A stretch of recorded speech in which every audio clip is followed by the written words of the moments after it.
Hi everyone, it's me. This week I wanted to talk about 5 things I love about England. I did a video, 5 things I hate about England, a few weeks ago. I'll post a link down below, but I mean, I don't have that many videos, so it'll be pretty easy to find. But anyways, before I get started, I just wanted to have like a PSA moment, a public service announcement, and just thanks so much for watching these things and visiting my blog and connecting with me on Facebook or Instagram or on YouTube, subscribing, liking, whatever. I just really appreciate the fact that people are actually listening and reading and watching, and so thank you. And without ado, these are 5 things I love about England. Number 1, what I love about England is the history and the architecture. I realize they're sort of 2 separate things. I think they kind of go hand in hand, and I'm putting them together anyway, so it doesn't matter. The history here is incredible. We're talking English, obviously, Normans, Vikings, Saxons, tribes, you know, just like everything. We're talking about everything. The other day I was going for a hike, and you turn the corner and all of a sudden there's a World War II bunker just chilling in the forest. Then you keep going and you kind of curve to the side and there's burial mounds, like medieval burial mounds. And that stuff just blows my mind. When I think about in Canada, if a house is sort of like 100 to 150 years, it usually gets like heritage designation. And then I think about here and I think about Stonehenge and how old that is. It just blows my mind. And then the architecture is absolutely beautiful.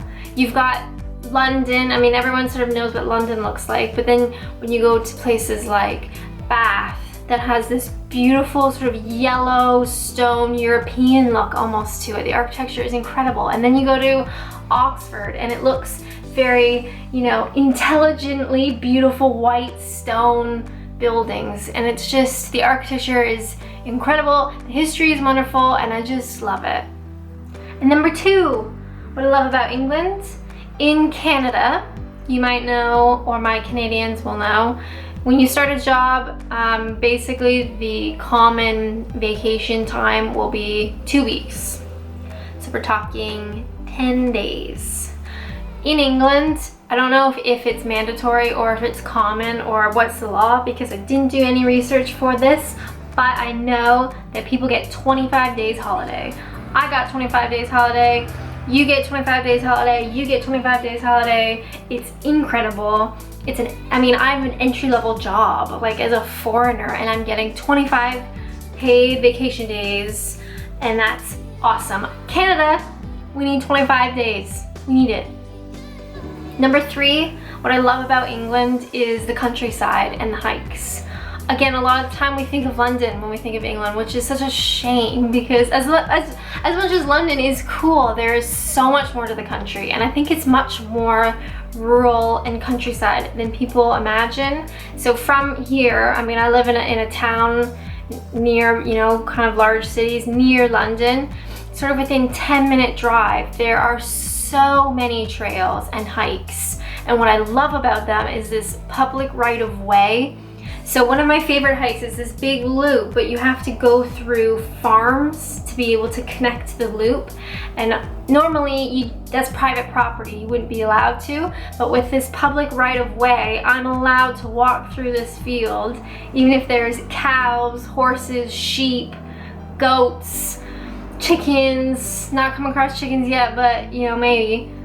You're allowed to walk through. Obviously there's an understanding that you're not going to trash the place, you're not going to disturb the animals, you're not going to disturb the farmland or the crops or anything, but there will literally be these public right-of-way, like, I don't know what they're called. I had a picture of them, and you gotta either climb over them or there's a gate. A lot of times that's like to keep the animals in, obviously, but you're still allowed through, and it's sign posted, you know, this is public right-of-way access or whatever. And it just allows you to see so much more of the country than being all sort of blocked off private property. You're not allowed here. It's just really awesome. Number 4, what I love about England, I love the pub culture.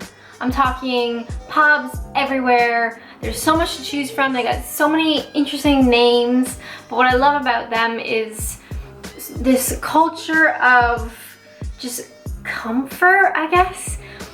In Canada, if you wanted to go out, I guess you go to a bar, because we don't really have that many pubs. So you go to a bar, it's very like adult oriented, you know, people are usually maybe dressy, whatever. It can be a little bit expensive. You're obviously tipping everybody because you have to tip in Canada. Whereas here, when you go to a pub, it feels very much like somebody's living room. And you always have like your local pub, or just your local. So my local is down the street. It's literally a 2-minute walk. I spent so much money there when I first moved, but I'm trying not to. But you go there and it's just comfortable, and they've got these big plush chairs, and you get your pint that's really cheap, and you just sort of sit and chat with people you might not even know. And there's kids, there's families. Some pubs that have this space will actually have like a jungle gym kind of thing set up in the back for the kids, and it's just very much like a welcoming, comforting sort of environment, and I just love it. And number 5, what I love about England is the people. I love the people here. I know it's sort of stereotypical because not everybody's the same, but I find English people are so polite and kind, and everybody has been really welcoming to me as a foreigner living amongst them, and it's just been really lovely. And I find that a lot of people have this dark, sarcastic sense of humor that I love so much, but also this quiet determination that the English people tend to have. That doesn't really make sense. Basically, in the last sort of 6 months, England has seen some really tough situations. We had the Westminster terrorist attack, we had the terrorist bombing in Manchester, we had the Grenfell Tower fire, quite a lot of things in a short span of time that could cause any city or country to panic or to, you know, like the chaos. And yet here, people, you know, they have their minute of silence. We had moments of silence at work. You reflect on the victims and those that are impacted. You know, you have that quiet moment, and then immediately fundraisers are happening. You know, charities are donating. People are donating anything, basically, to those that are impacted. But then there's this, like I said, this quiet determination where it's like, it's very much keep calm and carry on. Like nothing could throw these people off track. They are just so like, I'm gonna live my life, we're gonna help these people, nothing anybody can do is gonna stop that.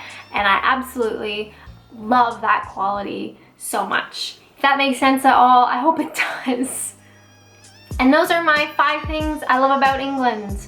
I had tons more. I had like this list that I just wrote out. So maybe I'll do like a part 2, things I love about England, in a little while. But if you've ever visited England or lived here or had vacation, whatever, I'd love to know what you loved about England. So if you leave a comment on my YouTube video or on my Facebook or my blog, whatever, I'd love to know what you love about England. And thanks for watching. Bye!